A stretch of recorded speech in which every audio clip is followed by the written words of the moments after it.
Okay, good evening, everyone, and welcome to our monthly speaker series here in New Brunswick, IB New Brunswick.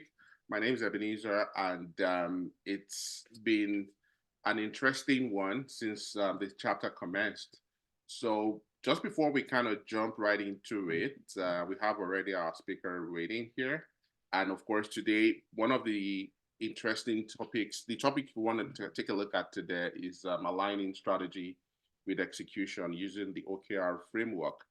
Now, it promises to be really exciting, but of course, as more people kind of start jumping in, I'll just take a minute to introduce our guest speaker, and yeah, and then we can jump right into it. So, Bola Adesope is, where do I even start from? And I'll just try to say a little so I don't say too much. Yeah. He's an agile coach. He's a project manager. He's a certified BA, and of course, is a skilled agile coach and trainer as well. And of course, most recently, the founder of Six Dots, an interesting platform. And of course, he's done a lot around speaking. And of course, I think coincidentally as well. Let me just let the cat out of the bag. He's going to be the first Nigerian Canadian to be speaking at the world largest business analysis conference in the world, building business capabilities and that's going to be in Orlando in the US next month. So it doesn't need too much introduction. I'll keep it short. But of course, ladies and gentlemen, please welcome with me our guest speaker for today, Bola Adesope. And please, you feel free to share a screen and take it away. This is like we can give him a very awesome welcome in the chat, or you can unmute yourself or make some noise. Take it away, Bola. All right, thank you very much for that introduction, and I really look forward to speaking in Orlando. Is it next month? I think it's April. It's April, yeah. Yeah, so that means it's in 2 months' time. Just give me 1 minute to get my slide up. So all things being equal, you should be able to see my slide. If you can confirm, I will appreciate that. We can see it now. All right. So last year in September, I was in Atlanta and I was sort of like PMI Global Summit. I was sort of speaking about a topic that is very close to, strategy and project alignment.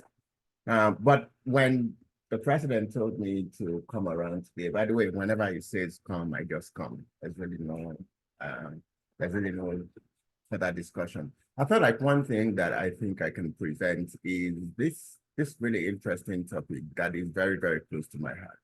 It's the conversation around the disconnect between strategy and execution. So a little bit about me, my name is Bola. I've got experience working around consulting, technology implementation, and all of those things. But right now, I want to talk more specifically about aligning strategy with execution, but looking at it from the lens of objectives and key results. And we're going to proceed by starting with what for some reason, what's happening to my slide? We're going to start with understanding why this topic is very important. So I spend a lot of time sharing some case studies with you. I'll spend a lot of time building the foundation with you. I'll spend a lot of time sharing my experience consulting and advising organizations and the challenges that I have seen. And then we will go into looking at really what OKR is about. I am almost certain that a lot of people have heard about OKRs. It's not anything new. But let's just shine lights on that concept. And then I'll arm you with some knowledge of how to actually implement OKR. How? Hopefully, we have the time. Hopefully, we have the time. If we don't have the time, let's stay connected and we can take the conversation forward. And I will also invite you to share your thoughts, your experience. Again, I hope that we have the time because I've got just about 45 minutes or 55 minutes. I'll leave about 10 minutes for us to talk. But before I go ahead, my experience has given me some insights. Before I bring my experience and some of the insights, I want to check with this audience. So if you have your phone with you, just scan this QR code, or just go to slido.com and put that pin in. The first question that I want to ask, and hopefully your direct manager or your supervisor is not here. Even if they're here, I'm keeping this a little more autonomous so nobody knows, nobody will know. Once you get into Slido, I want you to take this post. The first one is, I know and I understand my company's strategy. All right? This is good. This is good. So we've got one person, well, not really sure, which is not bad. So just 3 people are in the chat. If more people can join, it will make a lot of sense. I give it another 1 minute. I see people are trying to join right now. Another 1 minute, just for us to get in. Oh, this is a really, really good audience. There's so many people who know their company strategy and also understand it. That's powerful. That's commendable. I was in Cape Town last year, October. I was given a keynote at the BA Summit in Cape Town. And after the summit, we did some roadshow where we went to a few of the company members, organizations who are members of IIBA, just to talk to them, X, Y, and Z. And I wanted to understand, and these are people who are in the execution, like project managers, like business analysts, like developers, and all of those things.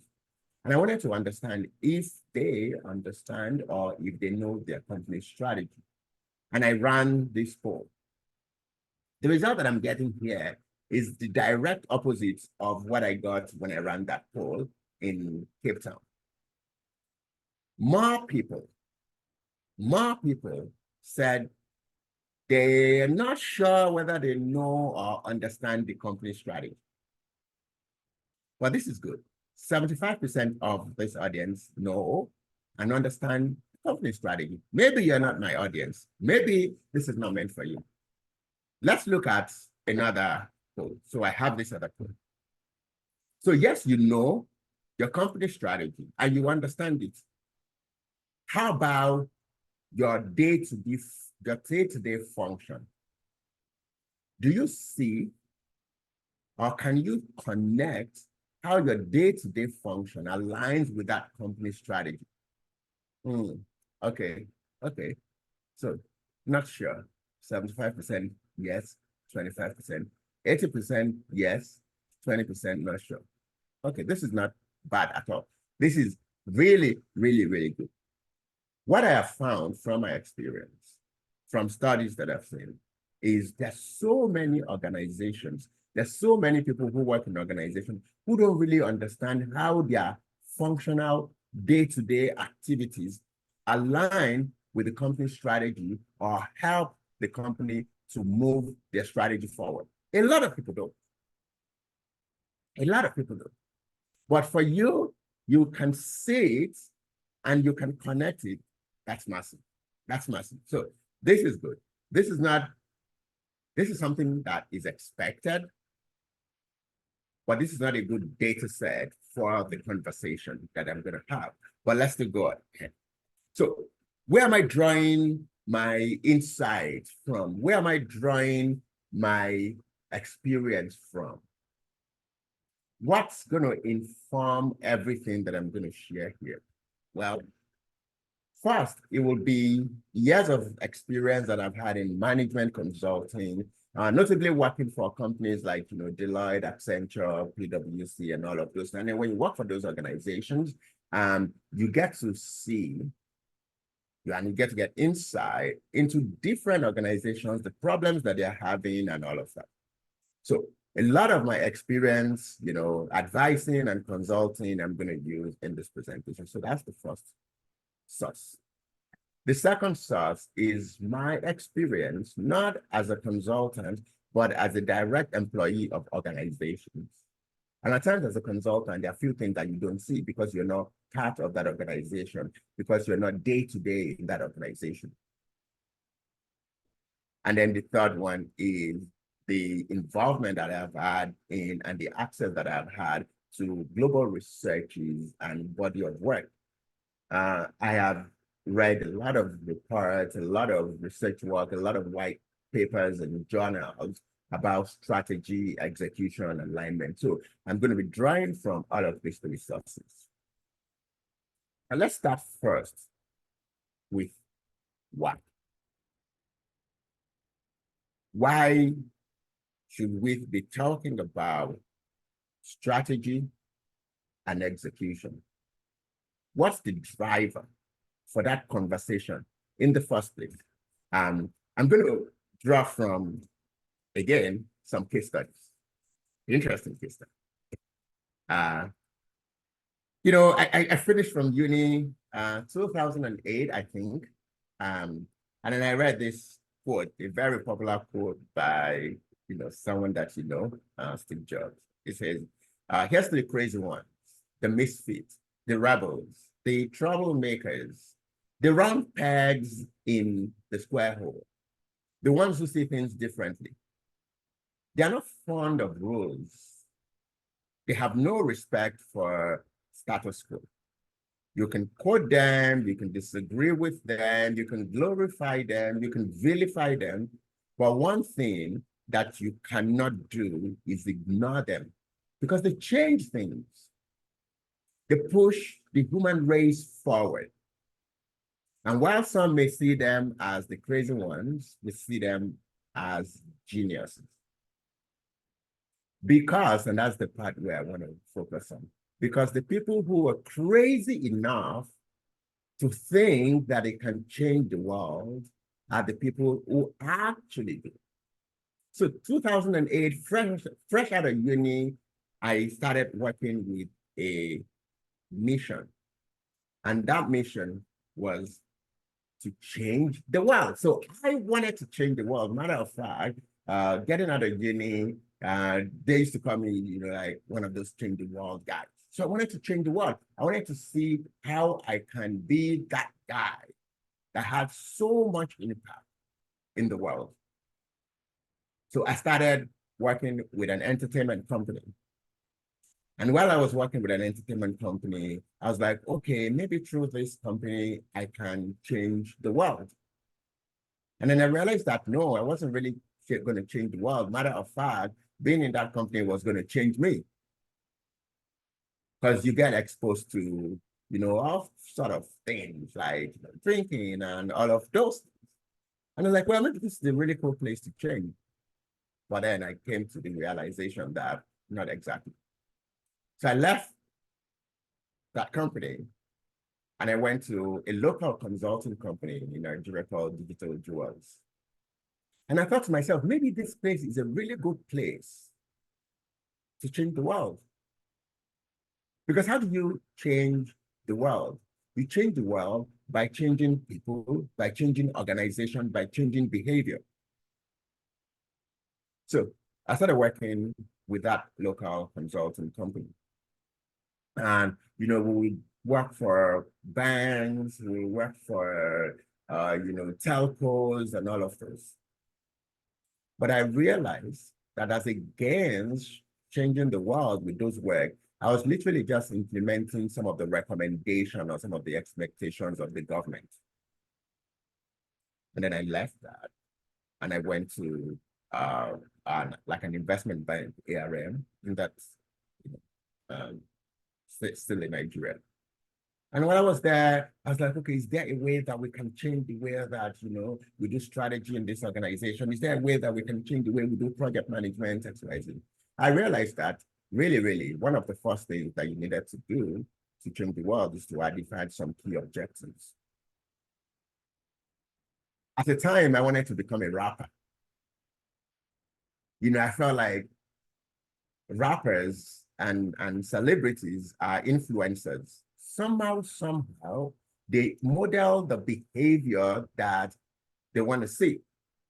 And you will agree with me, without even saying a word, a rapper sags his trouser, and then the next thing, everybody's sagging. A rapper wears bandana, and the next thing, everybody's wearing bandana. So I thought maybe I could try and change the world by being a rapper. And then me and a couple of guys, we would write rap lyrics and all of those things. But at some point, I realized that no, I wasn't going to change the world by being a rapper. In all of these things, I was doing so many things, but I didn't create a framework that will help me to track how I was moving closer to that goal. I would just say, well, I don't want to do this. Maybe this is the next thing to do and all of this. So that's one case study that I want to explore. Second case study that I want to explore was something that happened between 2021 and 2022. We were called in by a bank whose name I'm not going to mention while I was working with Deloitte. And this bank was experiencing some issues. And they called the company in to come and see how they can improve the results from their strategy execution and also accelerate delivery at the bank. So as we typically will do, we started doing some diagnostics, some assessment of the current system. We met with the leadership of the bank. Well, the division of the bank, not really the entire, the division of the bank that we're sort of like working with. We asked them, tell us what your strategy was for the next 3, 4, 5 years. And then they told us. And then, they have like measures at the beginning of every year. They will set like some key objectives or some objectives and they will measure it. So like, well, in the last 1, 2 years, how have you performed in terms of the realization of the benefit from that strategy or even the strategy itself? And then the leaders will say, well, not so much. We had a scoring model. On a scale of 1 to 5, we're doing about 3, 2.5-ish. And we said, okay, well, that's a problem. And then we moved to the people in the execution phase, like the VAs, like the PMs, like, the developers. So they had a center of excellence and they also had a PMO. So we started talking to the guys in the PMO.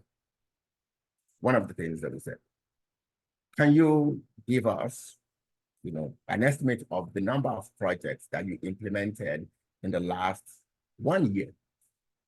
They said about 28. Okay, that's great. That's great.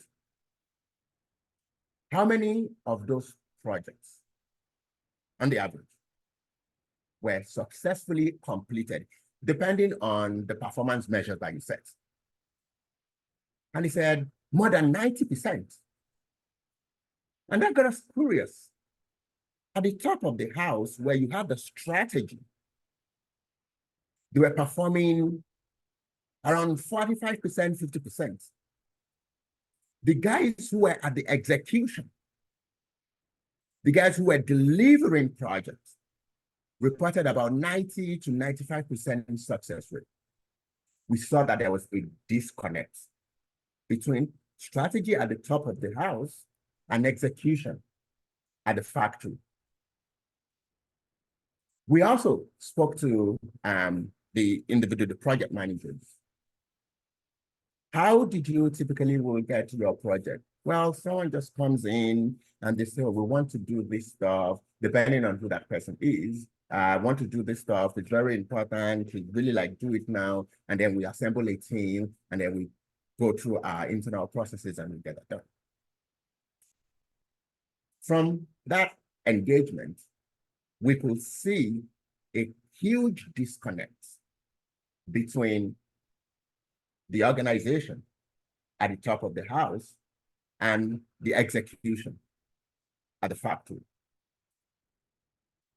So that was the second case study.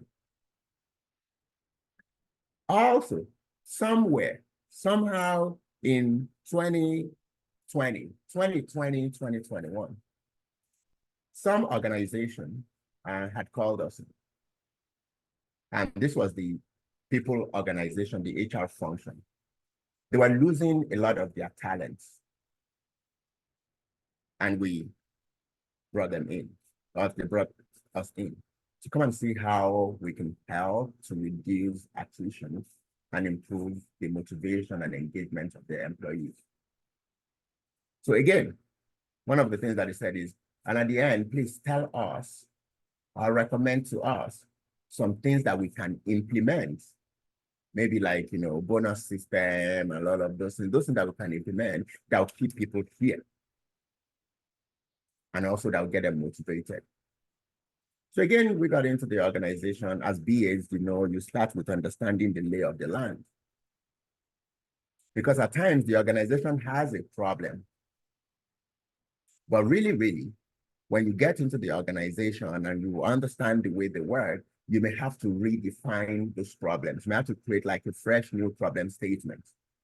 So we've got in, how many people do you have?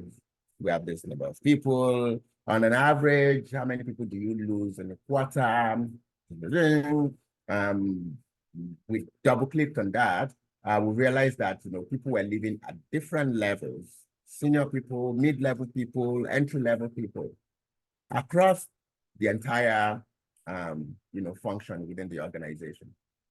So when we started talking to the guys, we realized that a lot of them didn't see how they were contributing to the strategy or the vision of the organization on one hand. On the other hand, a lot of them didn't really see how the organization was fairly compensating them. For example, these guys will say, we delivered all our projects successfully. 20 out of 22 projects delivered successfully. And then this company will come and say, well, we didn't make a lot of money, so we can't really give you bonus. Now, all of these three case studies, personnel, trying to change the world, helping to improve strategy results and benefit realization in an organization, keeping employees motivated and improving engagement. All of this, I realized we had just few lessons. The first lesson across all of those, the first insight. A lot of organizations have developed strong capabilities across different functions, but in silos. The bank, they had a strategy department, a strategy division, a strategy function. Those guys understand strategy formulation. They're really good at that. On one hand. On the other hand, at the execution, they've developed strong capabilities in delivery, in implementation, in execution. There are a lot of smart business analysts and project managers, a lot of developers who've got a lot of experience, but it's just in silos. And what that means is the success of one doesn't necessarily mean success of all. The guys at the execution level, the PMs, the project folks, were really successful. They delivered 98% successful projects. But with the strategy guys, when you at the end come to measure them, they say, oh, we're not really successful. And what really happens what do you get when this happens? You get a lot of demotivation.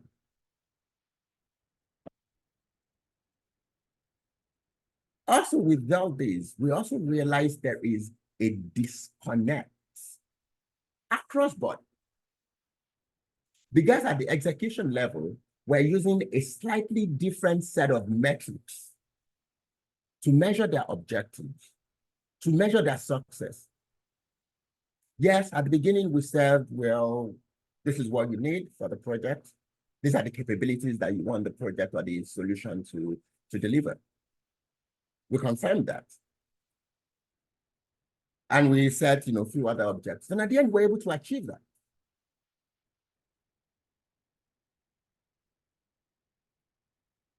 All of these guys resulted in low motivation,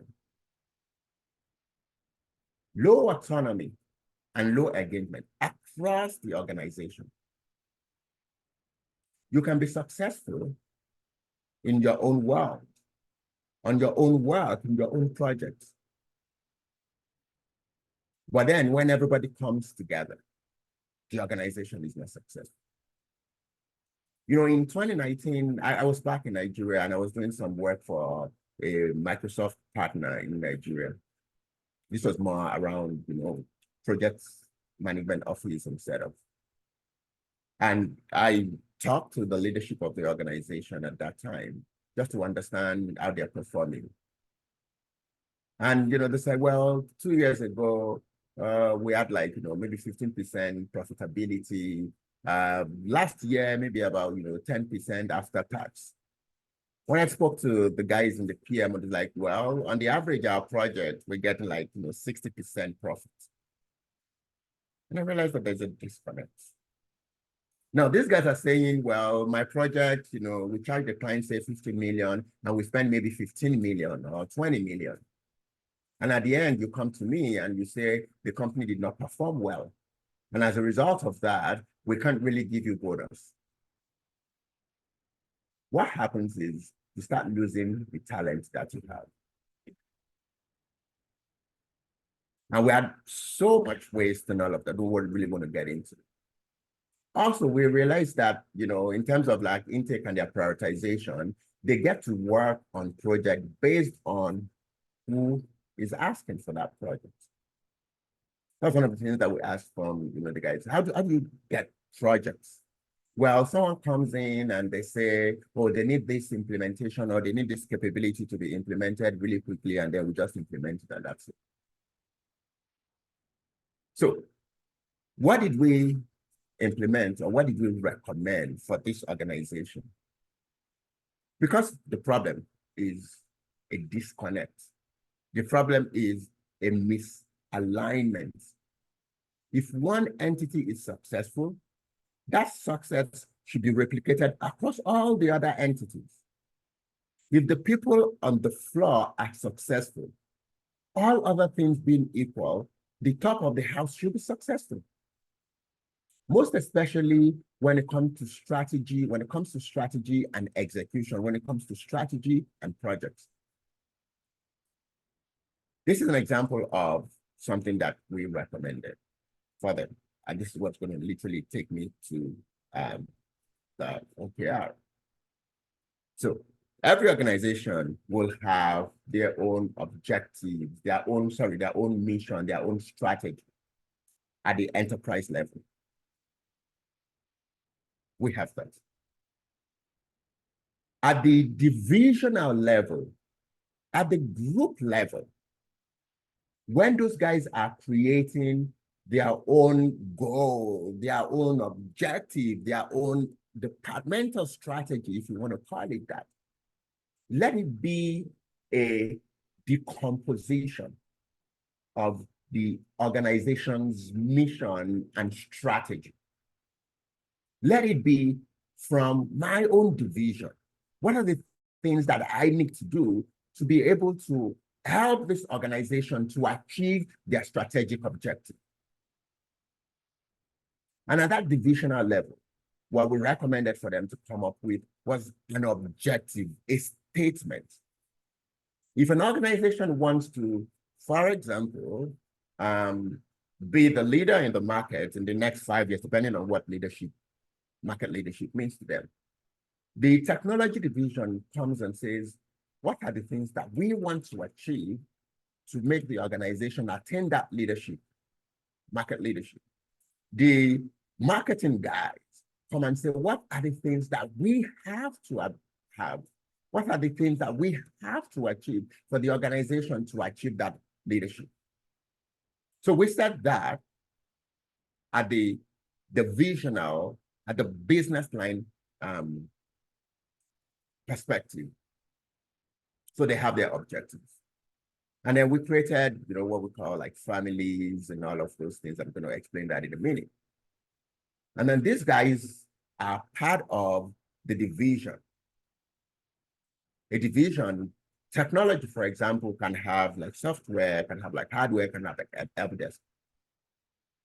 These guys, the family, will then come up with their quarterly key results, not project right now, key results, the quantitative achievements on a quarterly basis that they believe that when they achieve will help their division, will help their business line to achieve their objective. And then each family will then have projects. And everything that each family will be doing will be measured by the key results. Everything that the squads will be doing will be measured by the key results. So if I implement one project, before I get approval for that project, I must state how the implementation of that project will help us to achieve that key result. As against Aderonke, because I can see Aderonke. Aderonke comes and say, hey, guy, let's implement this thing. Our competitor just implemented that. We baseline initiatives, we baseline projects on the key results. If there is no alignment between a key result and a project, then it's not the right thing. Not at that time. That became a framework for intake and prioritization. Because it is believed that if the squads can be successful in the initiative, it will have impact on the family key results. If the family is achieving their key results, it will help the business line, the line of division to achieve their objective. If the business line is achieving their objective, then the organization will achieve their strategy. So this is where that alignment comes in. This is what ensures that success of one results in success of all. This is what makes when the squad say we delivered successfully, we should feel the impact on the division. We should feel the impact at the enterprise level. So that's really what we design. But we also understand that every organization, we can literally break them into the two parts. The part of the organization that is implementing new things that will change the way the organization operates. Because they like to change the business. And there's some other divisions or some other squads that what they're doing is not to change the way the organization operates. It's to just sustain the operation of the organization. So we implemented that, run, grow, transform model. Now, by the way, that's something that, folks from Gartner had worked on extensively. So that helps to ensure that even the people who are at the operation, the vision, still have things that align with the strategy of the organization. Because if we don't have things like OKR, there's no way that we can track the progress that we are making at different levels. There's no way that we can connect that progress to the entire organization's progress. So OKR helps us to achieve that. Then I know the next question is, so Bola, what's OKR? Before I get in, just anyone, is there anyone here who has never heard of OKR before? And it's good to be open. Anyone who's never heard of OKR before? Anyone? Just by raise of hand. All right. So comfort zone. Everybody understands what OKR is. While everybody understands what OKR is, what I found is not a lot of people understand how to really implement OKR. That's one thing that I found. So let's look at what OKR is. It's not new. It's been used extensively by organizations. It's more or less a framework that you can use to change from output to outcome, to change from just doing to achieving. It's one thing that has helped leadership to connect the day-to-day activities of their staff to the direction that the organization is going. So it's not just, with OKR, it's not just, hey, we have just implemented a CRM. It's now, hey, we have just reduced by 15% the turnaround time of lead generation, because we have the key results at the family level. And every project that the squad members, that the teams, that the pods will be doing will be towards meeting those key results. This also helps the people who are at the execution level to start thinking more of outcome, more of results as against task. And I find business analysts and business analysis very key in achieving this. A lot of organizations have used like OKR. It literally started, if you've read the book, Measure What Matters, and you see this guy talk about how they started implementing OKR at Google and all of this. But, different organizations, technology, retail, all of these guys have implemented OKR. And I've seen how this has really helped. So OKR literally stands for three things, like O stands for something, KR stands for something. So O of the OKR is objective. It is what gives us an idea of where we want to be, of what we want to achieve.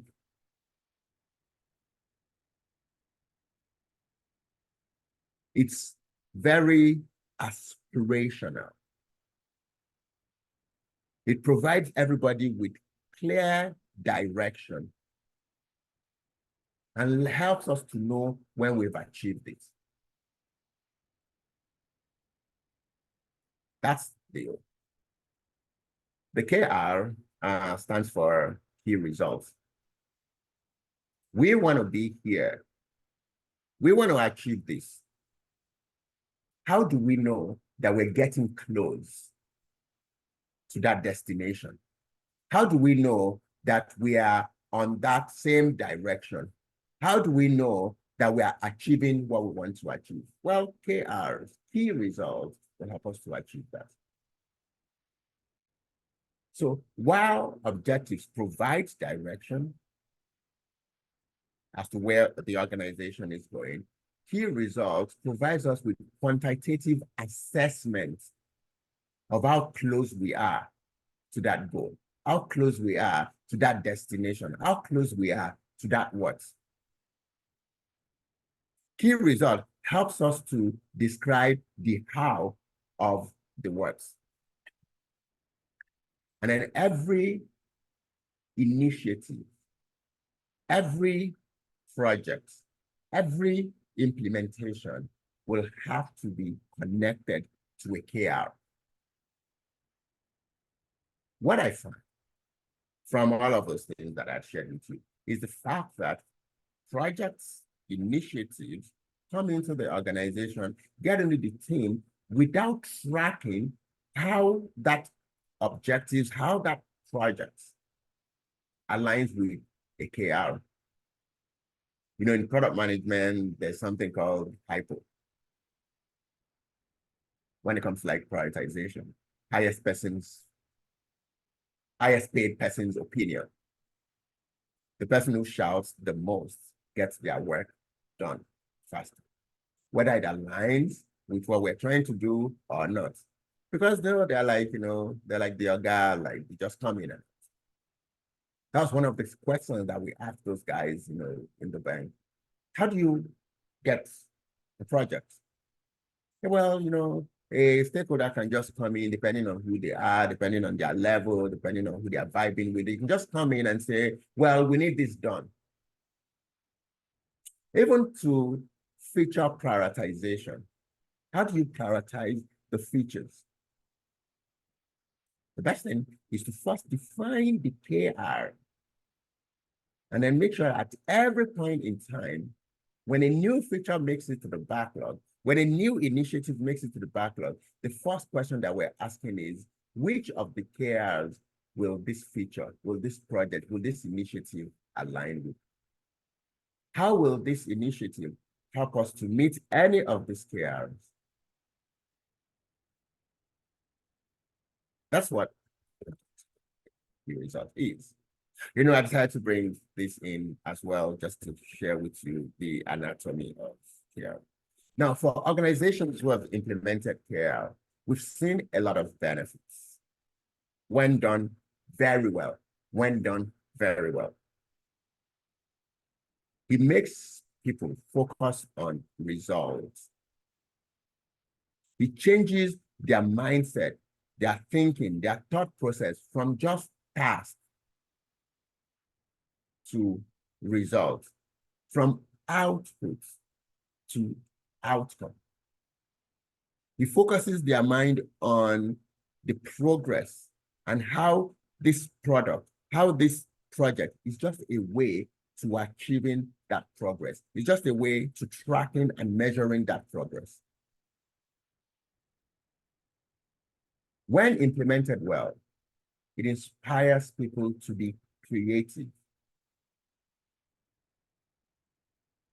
It helps with effective prioritization because it's quantitative, because it's data-driven.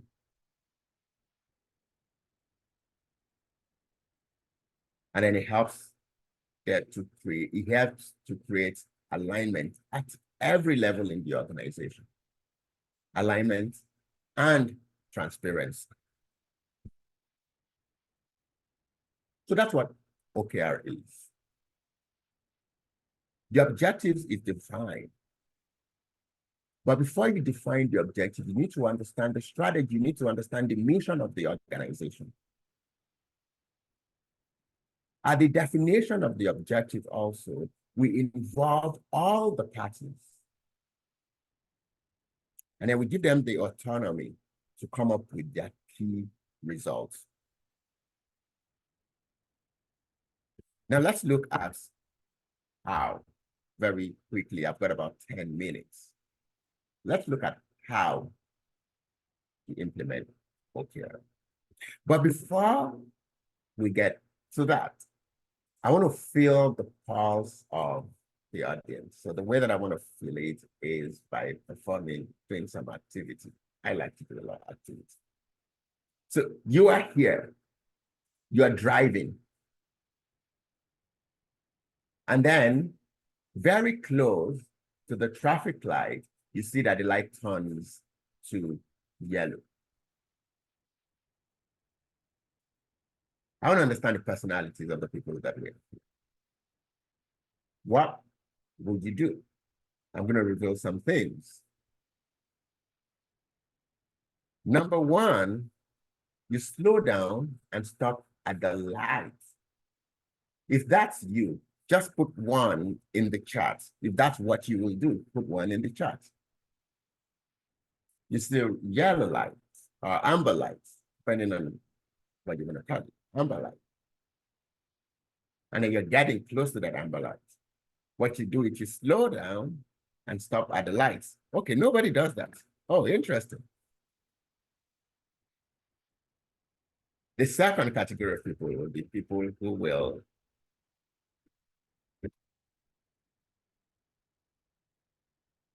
speed up and quickly pass through the lights. Anyone? Yeah, we'll do that, of course. All right. So, oh my goodness, no, I'm a go-go guy. No time to waste time. Okay. Okay, so Ronke, I think you're number 3. It depends. Ronke, so it depends. Okay, Adebayo, nice, nice, nice. It depends. But it depends on what? It depends on whether there's camera there and police by the road or not.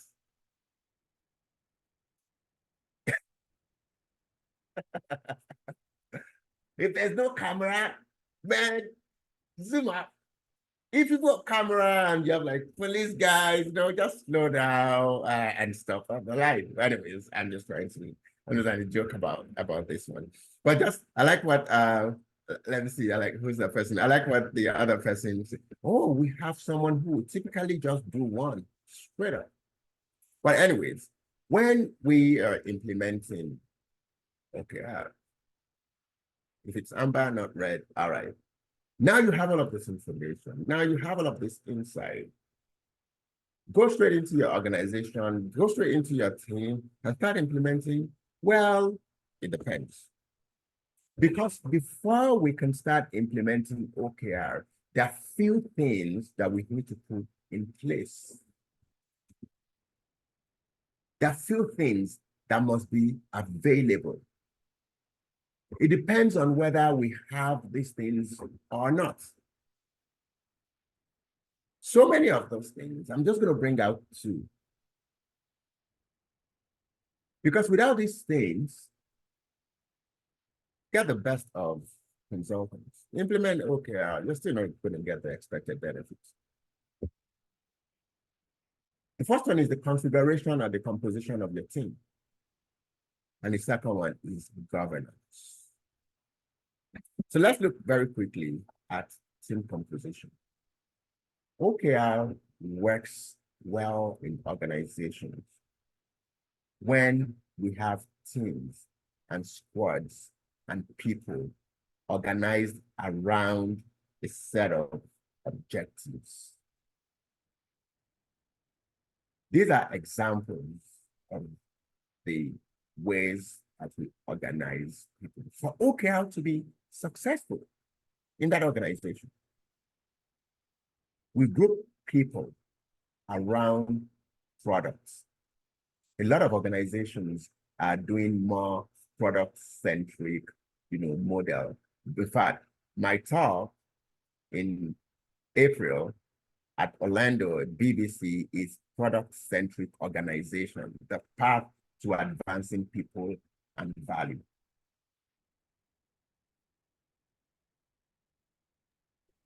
Think about products and organize people around products. Productization of structure. so that we can measure their progress. Or group things around experience. The experience that we want the end users, the customers, the stakeholders to have when they engage with us. A lot of people have changed their, for the last 15 years, we've seen a lot of people change from customer service to customer experience. This helps you to ensure that at every interaction that the customers are having, you are giving them the best experience. The other day, it's not just product anymore. The other day, I can't remember where I was traveling. It was like a long flight. And then like 14-hour kind of flight. And then we got to the aircraft and we heard, oh, sorry, the entertainment is not working. Those screens that they put, it's not working. Guess Y and Z, we're really sorry, blah, blah, blah, blah, blah. And when we landed, I started hearing people say, I had a terrible experience. I mean, we flew. We still got to the destination. Thank God. But that entertainment experience is crazy. You hear people say the product is good, but the experience I had when I was trying to onboard. So not just product, the experience. And we make sure that we have different teams across the several interactions that the people will have. Designing the end-to-end customer journey and put people around each of those things.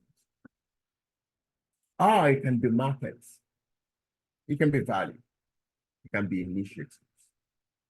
These guys, within each structure, will take ownership of their results. This is when we can grant autonomy to the team. That's the first thing that we need to implement before we can start thinking of OKR.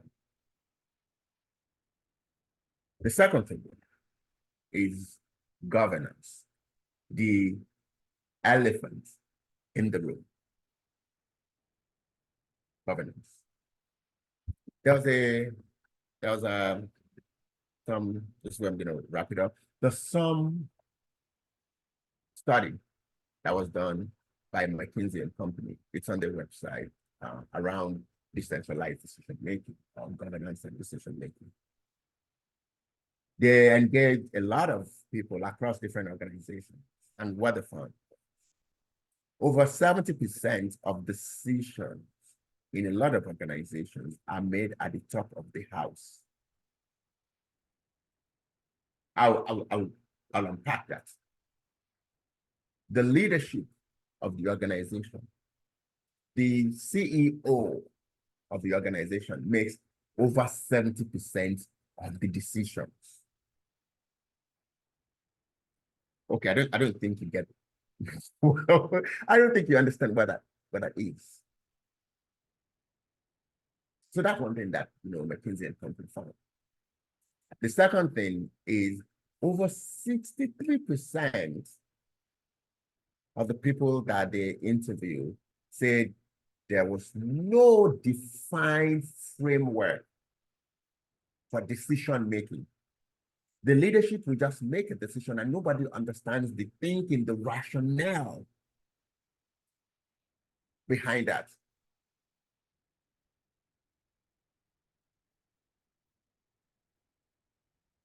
Then 82 of the people that they engaged with, over 82 said they're not involved or they're not carried along in decision making. When you have something like this and you implement OKR, it's not going to work. So what organizations need to have is all of this speak to centralization of decision making. What organizations need to have is what's called decentralized decision making. At every level, there will be autonomy to make decisions. That's why, something that's already been abused now, actually, agile, you find that the product owner who works at the team level has autonomy on prioritization of stories. That's why at the art level, you find product management who has autonomy on prioritization of features. That's why at the portfolio level, you have epic owners who prioritize and decide on epics. For us to be able to bring the benefit of OKR or before implementing OKR at all, we need to ensure that the right decisions are made at the right level. Centralized decision making.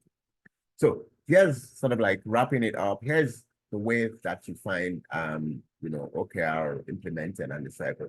You first start by understanding the vision and the mission and the strategy of the organization. Without that, there's no point trying to come up with strategy. Everybody understands that. What the organization is out to become, why the organization exists. Once we have that, we need to create an understanding across board of that vision, of that mission, and the strategy. That's why if you're joining a new company, one of the first things that you will learn as part of your onboarding is the vision and the mission and the strategy of the organization. That's why in some organizations, when you enter into the organization as strategic places, you see being displayed their mission and the vision. Because if you don't understand that, if you don't connect with that, then whatever it is that you're doing will not help the organization. So we get alignment and understanding of that. And then we start by defining objectives. Again, the objective is not delivered or developed at the enterprise level and then handed over. The divisional heads, in conjunction with the family or the subgroups, define the objectives. And then we allow the family or the subgroups to come up with their key results. And that's when we can now start executing initiatives or projects or functionalities. And at every point in time, mostly quarterly, we're reporting on the progress that we're making towards the objectives. At every point in time, we're tracking. That's why a lot of organizations have QBR, quarterly business review. That's why at times they have like quarterly planning.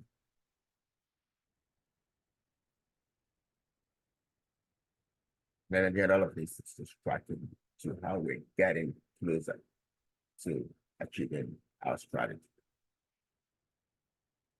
There's this 1-3-5 method of OKR. In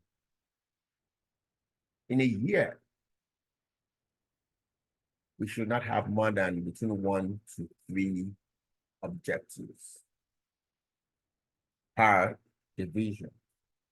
If you start having 5 or 6 objectives, then it becomes really cumbersome. Between 1 to 3 objectives per year.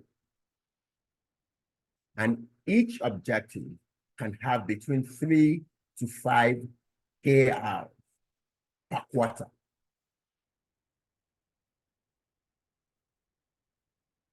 The best way to look at this is to see objective 1 to 3.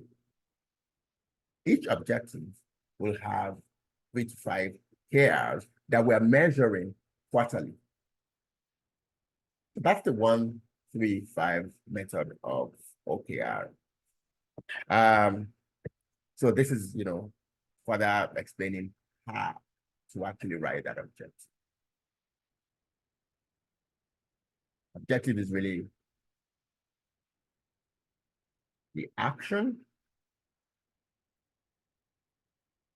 plus the description and the impacts.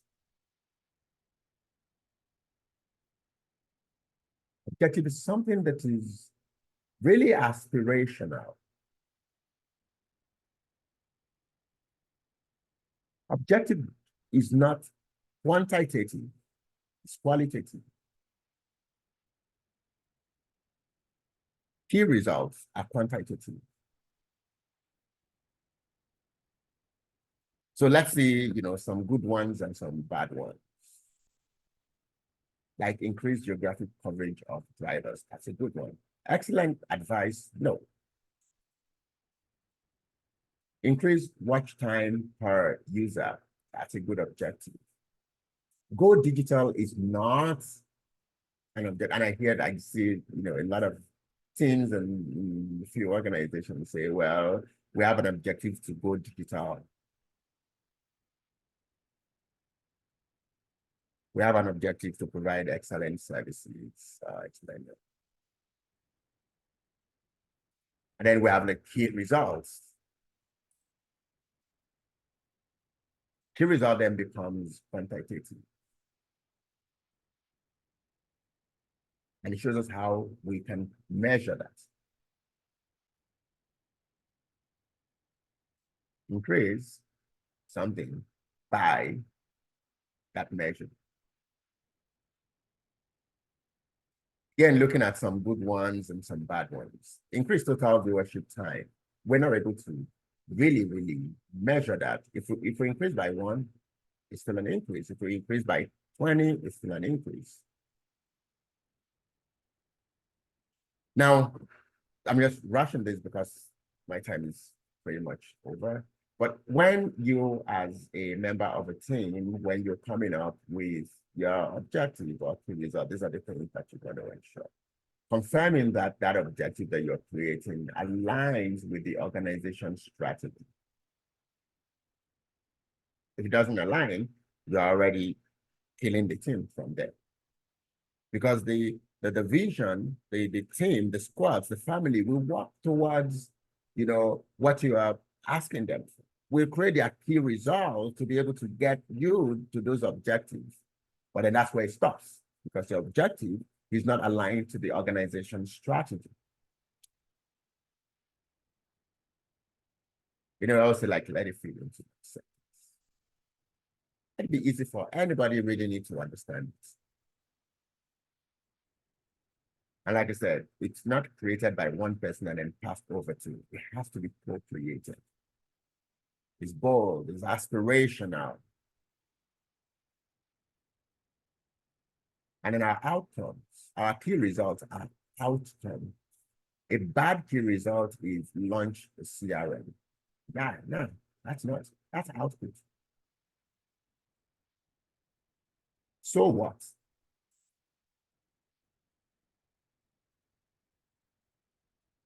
And then everything that we're going to be doing will be tracking to that. So that's sort of like what I had. I have this thing. So what are you going to do? I know some of us may not be operating at that level where we're able to influence the decision to implement OKR. But right now, as you are, as business analysts, as project managers, as execution, implementation specialists, whenever a new initiative comes to our table, the first thing that we want to check is, oh, this is a really good initiative. How does it align to where we are going? Just asking or including that question in a list of questions that you're going to be asking as a business analyst help to point everybody in the direction of alignment, whether it's OKR or not. And this is where I end my presentation. I hope that you got something.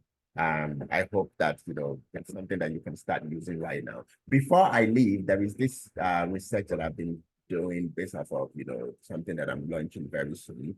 I want to really understand how people are living their full career potential, because that's really what and 6 that's about. So if you don't mind, get your screen, get your computer, sorry, your phone again, scan the QR code if you're still there, and just let's do this in 1 minute. Are you living at your full? What? This is I need to stay more with this audience. You're living at your full career potential. So we have 100%.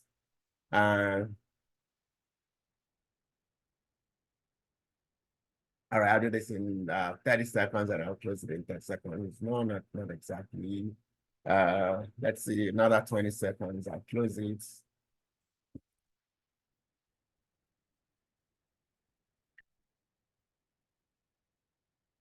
Absolutely. Absolutely. We have to also demonstrate return on investment on our project, because the project is helping to move the needle in the organization. And that's one of the findings that I showed you. Waste, a lot of waste, a lot of waste of money, waste of resources, waste of talent, because we do all of these things, but they don't help the organization achieve their strategy. They don't move the organization in the direction that they want to go.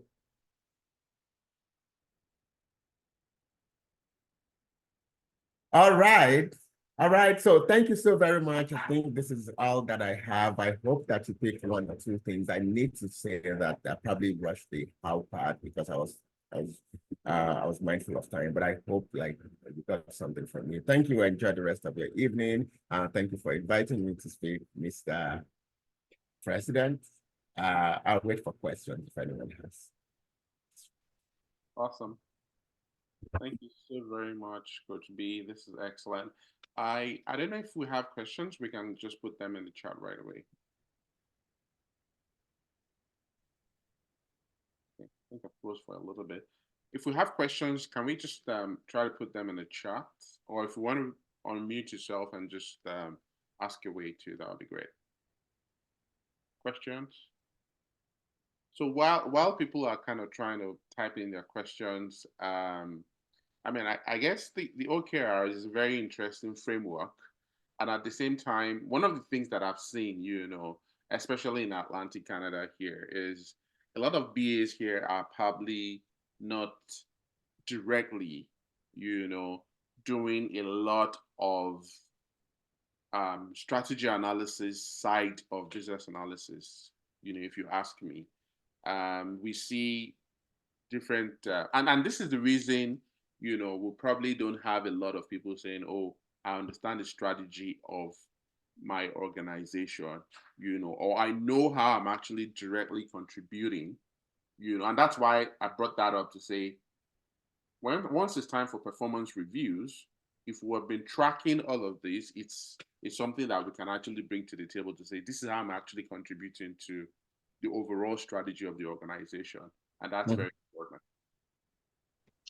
Okay, I don't see any questions yet, but I think I have one right here. Questions? So I'll just read this one. In an organization that has a laid-back culture, how can we promote the culture of agility, collaboration, and accountability within the organization to be able to drive successful execution of the strategy? Yeah, difficult thing,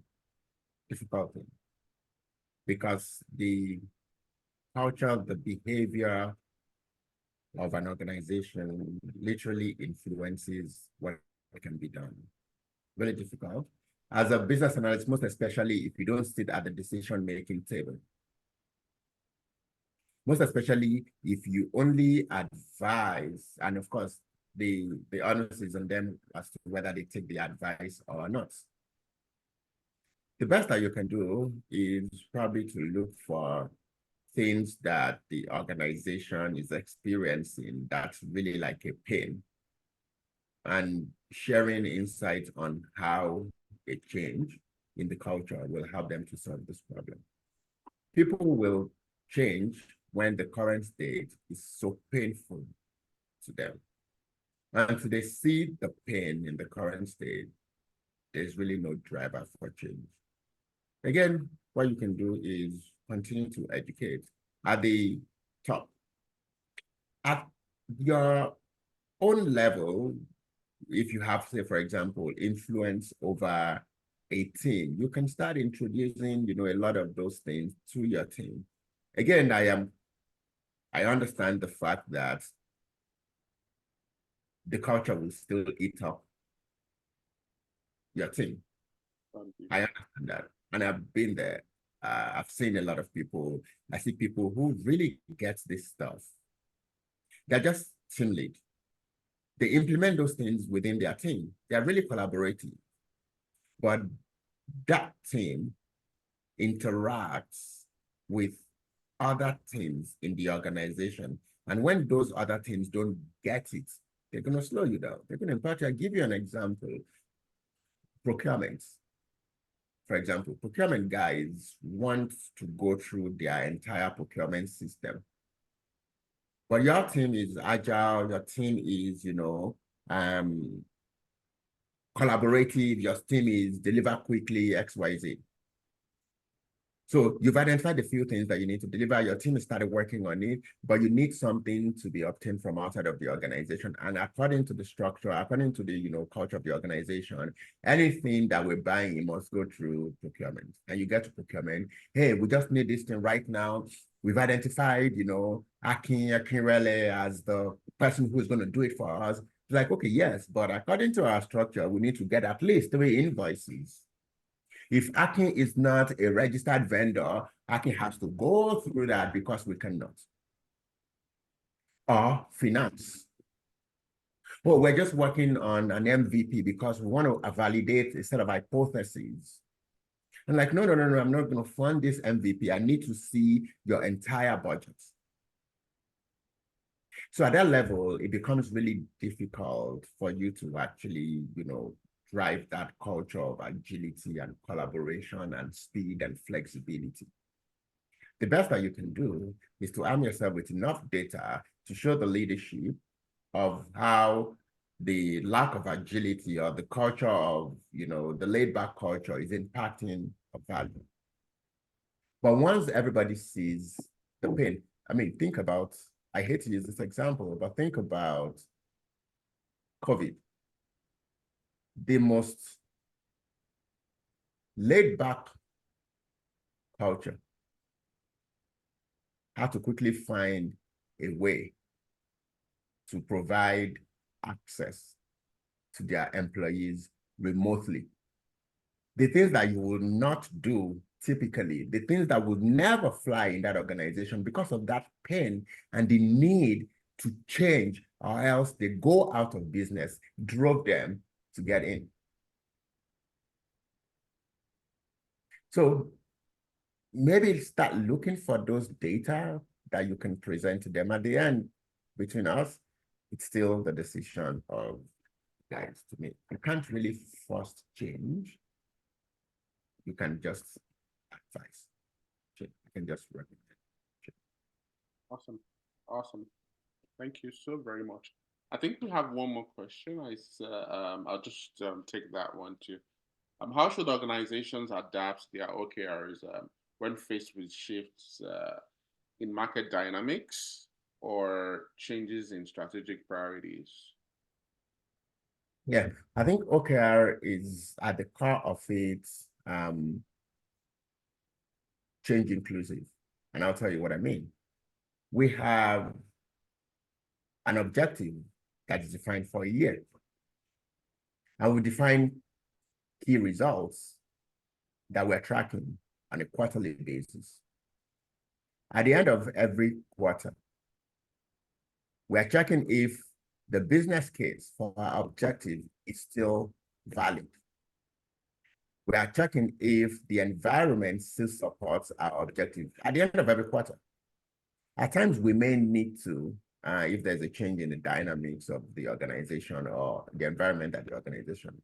At times, we may need to, at a quarterly business review, at the QBR, we may need to change the direction. That key results actually helps us to track on a quarterly basis. And if something's changed, we can change that. If you're not tracking it on a quarterly basis, that's when it becomes really difficult. Like the traditional approach where it's at the end of the year that we check if we've made our objectives or not. Or it's at the end of the project that we'll know whether this project has helped us to achieve whatever it is that we want to achieve, objective.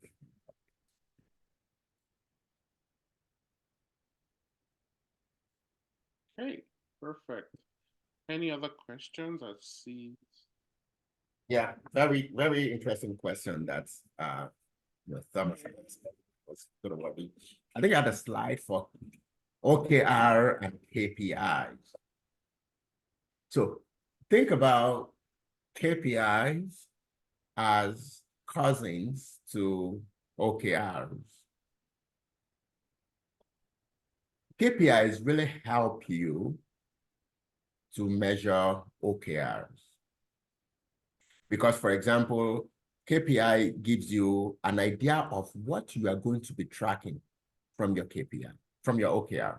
I'll give you an example. A typical KPI says, if we achieve, say, 15%, we can say that we are good, although our target is 25. So you set a key result to reduce turnaround time by 15. When you are measuring it, if you land at, say, 12% based off of your KPI, key performance indicators, what indicates that you're really performing, then you say, okay, I think this worked good. So I always say they are not opposites, they are complementary. I don't know. Okay, I know Thomas, so I know him very well. Awesome. Okay, I think that's all the questions we had. Once again, we want to say a very big thank you for taking time out of your very busy schedule, even almost a short notice as well. We appreciate you taking our time to kind of join us. Okay. Pleasure. Right on. Okay, so if we don't have any more questions, I don't know if everyone's probably able to turn on our camera so we can just get a little picture. Adorinka, do you want to help us take that picture? And while we're doing that, just a few upcoming events. Our next speaker series is going to be, and we'll be commencing the group as well. Alongside our sister chapter, Nova Scotia. And of course, our AGM is scheduled for April 27th. And of course, we're looking to have a professional development day as well, or probably even bring Project Summit BA World to Moncton, New Brunswick. So promises to be interesting. And if there's anyone that's going to be at BBC in April, if you want to join us at BBC, I think it would be nice to just just let me know. Promises to be fun. Okay, Adorinka, are you ready? Almost. I told you.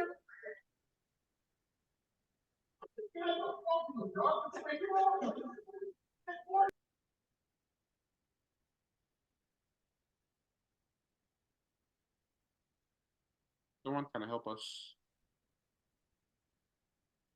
Maybe take a quick picture. Anybody got it? Okay. All right. Awesome. So I think with that, we've just come to the end of our speaker series today. This kind of counts for 1 hour for PDUs for people who are getting recertified. I just wanted to put that out there. So thank you everybody for taking time out of your busy schedule to join, and let's connect, let's do more, and yeah, if you're if you have questions, feel free to reach out, president@nb.ib.org, and we can have further chats. And I'll be looking forward to having everyone at the AGM. Invite someone, and of course, if you also have career questions, feel free to kind of reach out. We are pretty much here to support you. Thanks once again, Coach B, for your time, and we appreciate